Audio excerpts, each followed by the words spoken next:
তিন ব্যক্তির বাড়িতে আপনারা কখনো দাওয়াতে যাবেন না।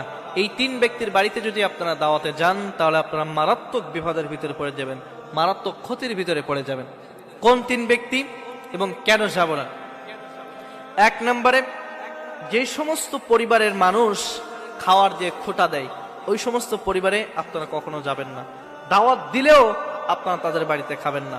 অনেক মানুষ আছে দেখবেন যে খাওয়ার দেয় ঠিকই, খাওয়ার দিয়ে খোটা দেয়, তোকে আমরা এই খাওয়াইয়েছি, তোকে এই খাইয়েছি, তোকে আমরা এই দিয়েছি ওই দিয়েছি, আমি না থাকলে তুই ওই দিন মারাই যেতিস, বা আমি না থাকলে তুই ওই দিন ওই বিপদ থেকে উদ্ধার করতে পারতেছিস না, আমি খাওয়াইছি বিদায় তুই খেতে পারিস। এরকম অনেক মানুষ রয়েছে, মানুষদেরকে হর হামেশায় দাওয়াত দিয়ে খাওয়ায় এবং খোটা দেয়।